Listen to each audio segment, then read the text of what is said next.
Colleagues, I rise today to give thanks to the Macdonald-Laurier Institute for their work earlier this week in hosting a very distinguished panel of guests to discuss Canada and Cuba in the world of expanding authoritarianism, and for inviting me to be part of that discussion.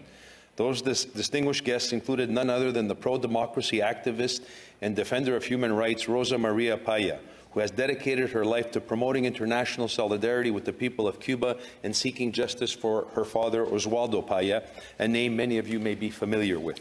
Rosa is the founder of an organization called Cuba Decide.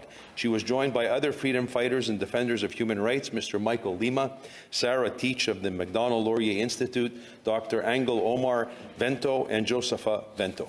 During the event, we discussed the ongoing struggle of the Cuban people for freedom, dignity, and basic human rights. The Cuban people have long suffered under generations of vicious dictators who have curtailed the rights and freedoms of citizenry with oppressive acts of violence, murder, and detention. And never has their struggle been more apparent than in the events we have seen unfold in the past few years. But we also spoke out about what fits into the rise of authoritarianism around the world and what countries like Canada need to do to fight it.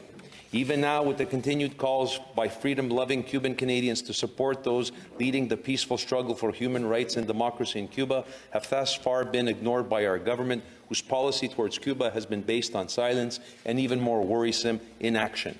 Given the new reality that the world is living with, it is more important than ever that Canada supports unity among defenders of democracy at a global level in the face of accelerated expansion of authoritarian regimes around the world. The world is entering a new era that requires new strategic thinking to redefine international relations between democracies and autocracies. Canada should take a significant step in that direction by denouncing the illegitimacy of the Cuban regime, whose system and representatives have never been freely elected by its people. Instead of supporting and legitimizing the same Cuban regime that justifies the invasion of Ukraine with Kremlin propaganda, Canada should recognize the pro-democratic opposition in Cuba as a valid interlocutor in our relationship with the island. Long live democracy. Thank you.